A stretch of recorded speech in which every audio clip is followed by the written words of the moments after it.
For this lesson, you're going to learn how to look at an equation and be able to tell if it's linear or exponential. And then you'll be able to look at a table and be able to tell if it's linear or exponential, okay? So we've done linear and exponential, or talked about linear and exponential functions. And when we talked about linear functions, these were a couple different ways that they could be written. And there's another way, there's point-slope form that we talked about.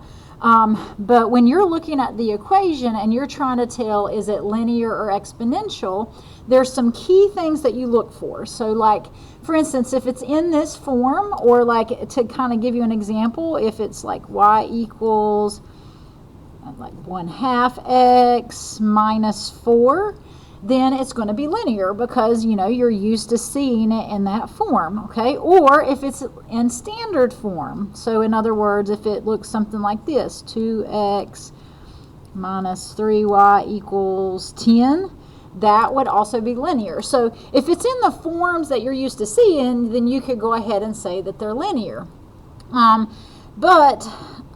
So, you know, what if you're not sure? Well, these are some things that we have talked about before that you can look for. So something you could look for to know if an equation is linear is when you look at the x value, if the exponent of it is 1. In other words, if you see an x and it doesn't have an x written with it, then remember that it's understood to have an exponent of a 1. And so if it looks like that and it has an exponent of a 1, and your y is kind of the same way, it has an exponent of 1, that's a good indicator that it's linear. Some other things to check for is you cannot have x on the bottom of a fraction, and x cannot be an exponent.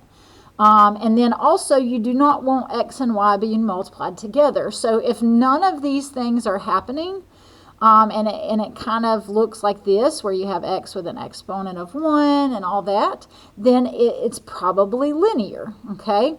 So then, well, what do you look for to know if it's exponential? It's pretty easy. You're going to look, and this is the standard form of an exponential function. So if you look at an equation, and remember a and b are going to be numbers, so like to give you an example of that, we could have a as 2, and then your b could be 1/2.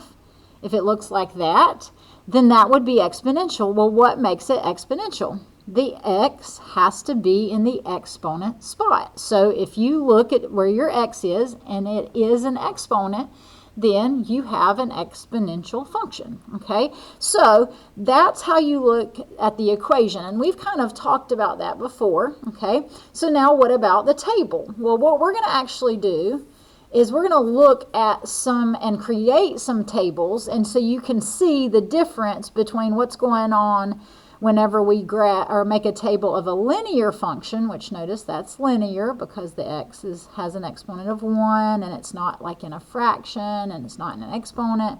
So that's a linear function. So we're going to look at the table with that one, and then we're going to come over here and make an exponential function out of it as well. And we're going to look at the table with that one as well, okay? So I went ahead and wrote down some x values for us to use to compute things. And so remember, whenever you make a table, you come up with your x values, and then you plug them in for x in your equation to find your y values. So this is a linear function. We're going to plug these in and see what happens in the table. What's the pattern with a linear function? So when we plug in our -1, it would be 3 times -1, which is -3. When we plug in our 0, it'd be 3 times 0, which is just 0. When I plug in 1, it'd be 3 times 1, which is 3. And then when I plug in 2, it would be a 3 times 2, which is 6. And then when I plug in my 3, it'd be 3 times 3, which is 9. And so all we did is we plugged in numbers into our linear function. And now let's look at what's going on in the table. Well, the first thing that you look for when you're doing looking at a table and trying to figure out if it's linear or exponential is you, number one, have to make sure that your x values are increasing or decreasing by a constant number. So like, in other words, what am I adding or subtracting to go from one to the next? They should all be the same. And if they're not, you're going to have to figure out what the numbers are that's missing, because you'll have to find them first, okay? So like, what am I doing to -1 to get to 0? What am I doing to 0 to get to 1? And notice, to go from -1 to 0, you have to add 1. To go from 0 to 1, you have to add 1. 1 to 2, same thing. And then 2 to 3, same thing. So that's the first thing. You have to check your x values and make sure they are increasing or decreasing by the same amount, and they are, okay, or that constant number. And then, if that's happening, notice what happens with your y values. Well, what am I doing? What's the pattern to go from -3 to 0? 0 to 3, 3 to 6, 6 to 9. And if you kind of think through it, you will notice that we are actually adding 3. And so like 0 to 3, you're adding 3. 3 to 6, you're adding 3. 6 to 9, you're adding 3. And so that's actually what it takes to be linear. So let's review. Linear, the y values have to either increase, or it could be subtracting. It'd be the same thing with subtraction. But it's either going to add or subtract the same number every single time to go from one y value to the next. So to know if something's linear, you're going to check the x values first, make sure that they go up by the same number each time. And then, if that's the case, if the y values increase by a constant rate or a constant number, then it is linear. Okay, now let's look at exponential. So what's going on with the exponential functions? Well, notice we're going to take an exponential equation and create ourselves an example to see what it takes to be an exponential function in a table. Okay, so we're going to do the same thing. We're going to take these numbers that I have given you and we're going to plug them into that equation, and notice x is in the exponent spot, and we're going to figure out what we get. So for this one, we'd be plugging in a 0 right here. So it'd be 3 to the 0 power. And one of the rules we're going to talk about is anytime you have something to the 0 power, that actually ends up being 1. Okay, so when we plug in 0, we get 1. Then we're going to plug in our 1, so it'd be 3 to the first, and 3 to the first is just 3. So we get 3 there.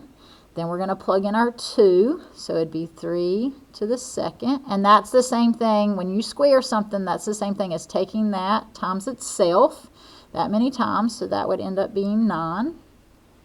And then we'll take our 3 and plug it in. So it'd be 3 to the third. So that'd be 3 times 3 times 3. 3 times itself 3 times. So that ends up being 27. So we get 27. And then when we plug in the 4, it'd be 3 to the fourth, which is 3 times itself 4 times. Okay, and that would end up being 81. Okay, so that's our table. Now let's look at what's happening. What happens in the table with exponential functions? Okay, so just like how we checked our x values first over here, you actually have to do the same thing here, because if they weren't increasing by the same amount, then you're going to have to, like I said before, you're going to have to find whatever number's missing before you do the next part, okay? Because you'll have to plug that one in to see what's going on, or you'll have to figure out what that one would be just to make sure, okay? So what's going on? Well, our x values have to be increasing by the same number. So like go from 0 to 1, 1 to 2, 2 to 3, 3 to 4, what's going on? And you'll notice that to go from one to the next, you're adding 1 each time, which is a good thing. That's what we want. We want our x values to be going up by the same number, okay? And so since that's happening, then I can go ahead and look at my y values, okay? So notice, what is the pattern with exponential functions? What's going on with our y values? And so take a second and kind of figure out, what is the pattern? What am I doing to go from 1 to 3, 3 to 9, 9 to 27, 27 to 81? Because you'll notice that it's not going to be the same as what was happening here. And if you think about it, you will realize that you actually are multiplying by 3 each time. And if you look over here, you'll see that that was happening.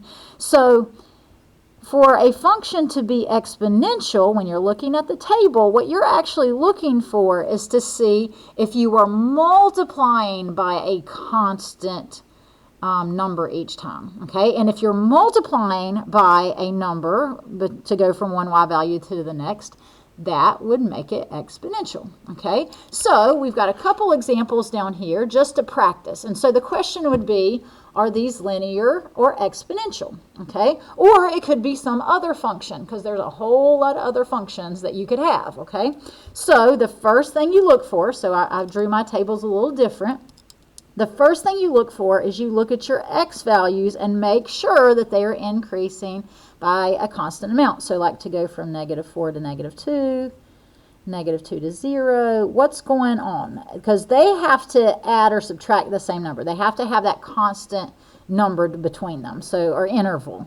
So from -4 to -2, -2 to 0, what's going on? And you'll notice that you're adding 2 to go from here to here. You would have to add 2 there. You add 2, okay, you have to add 2 to go from 2 to 4, and then you have to add 2 to go from 4 to 6. So they are increasing by the same amount each time, so that's what you want to begin with. And then the thing that you're looking for the linear versus exponential is it'll be linear if your y values are adding or subtracting that same number, and it'll be exponential if your y values are being multiplied by some number or the same number to go from one to the next. Okay, so now we will know by looking at our y values if it's linear or exponential. So to go from -9 to -5, what are you doing? To go from -5 to -1, what's going on? And if you think about it, to go from -9 to -5, you have to actually add 4. To go from -5 to -1, you're adding another 4. To go from -1 to 3, you're adding 4. 3 to 7, you're adding 4. And then 7 to 11, you're adding 4. So what does that mean? If you're adding a constant rate to go from one y value to the next, that would be your linear function. So that one means that this is linear. And if you have a hard time figuring out what you're adding or subtracting, one little trick you could do is you could take the one number, the second number, and you could actually subtract the one right before it, and that will tell you what you would add to go from this number to that one. So notice that would be like minus a negative would end up being plus a positive. So you'd end up with -5 plus 9, which is 4. And notice that's what we were adding. So if you ever have trouble finding what you're adding to go from one to the next, take the second number minus that number that's right before it. Okay? So that's just a side note. But because you were adding the same number all the way through, that one was linear. Okay, so let's look at this other table. Check the x values first. What's going on? It should be increasing by that same number. Okay, so what's going on to go from one to the next? And so if you kind of look at each of these numbers, it looks like it's increasing by 1 each time. And so to go from here to here, we add 1. To go from -2 to -1, we add 1. -1 to 0, we're adding 1. 0 to 1, same thing. 1 to 2, same thing. And 2 to 3. So that's good. That's what we wanted. Okay. So now that we've kind of just made sure our x's are good, now we look at our y values. What is the pattern as we're going from one y value to the next? And now I know we all love fractions, but yes, you will have fractions. So figure out, what am I doing to 1/8 to get 1/4, 1/4 to get 1/2. And if that kind of troubles you, go to the whole numbers and see if you can find a pattern, and then see if it works for your decimals too. And so if you look over here, you'll notice that, like, if I think about adding and subtracting, to go from 1 to 2, I'd add 1. But notice 2 to 4, I'm not adding 1. So that automatically cancels out linear, because you're not adding the same number or subtracting the same number. So then, could you be multiplying by a number? And notice, think about 1 to 2, 2 to 4, 4 to 8. What would you multiply by to make that happen? And you'll notice if you multiply by 2, it'll make that happen for these. And so now you're going to backtrack, and you're going to see, because it has to be the same across the board, so you're going to see, if I take 1/8 times 2, do I get 1/4? And you will. So you get times 2, 1/4. If I take times 2, do I get 1/2? And yep, that works too. And then 1/2 times 2, that will give me 1. So notice I am multiplying by the same number all the way through. to go from one y value to the next. So that means it's exponential because we are multiplying by the same factor all the way through. So there you go.